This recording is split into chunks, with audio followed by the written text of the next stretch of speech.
আমার আল্লাহ বলে এই জমিনটা আমি পুরায়া তামা বানা দিব। এই জমিনের মধ্যে যত পানি আছে পানিগুলো আমি আল্লাহ পুরায়া ছাই বানা দিব। যেদিন কিচ্ছু বলতে কিচ্ছু থাকবে না, সেদিন থাকবে শুধু আমার আল্লাহ।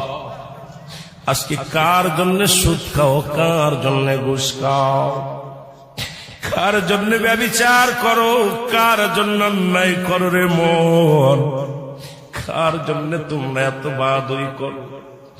আরে আজকে একটা কথা বলতে গেলে কষ্ট হয়। এই জমিনটা আল্লাহ পুরায়া তামা বানায়া দিবে। এই জমিনের মাটিগুলো পুড়ে হবে তামা। এই জমিনের যত পানি আছে পানিগুলো পুড়ে হবে ছাই। এই দুনিয়ার মধ্যে কিচ্ছু যেদিন থাকবে না, ওই তুরস্কের কত বাহাদুর, কত টাকাওয়ালা মিনিটের মধ্যে 30 সেকেন্ডের ভূমিকম্পে পথের ফকির হয়ে গেছে, রাস্তার ভিখারি হয়ে গেছে। আজকে তুমি দুনিয়ার মধ্যে কতই না মস্তানি করলা, এই দুনিয়ার কিচ্ছু নিয়ে যেতে পারবা না।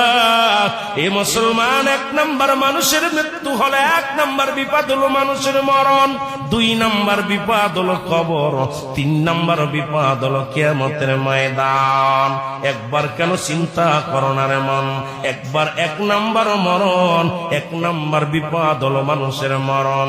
এই মরণের পেয়ালা পান করতে হবে, এর মধ্যে কোন সন্দেহ নাই। জোরে জোরে চিল্লায়া বলা যাবে না, ঠিক কিনা?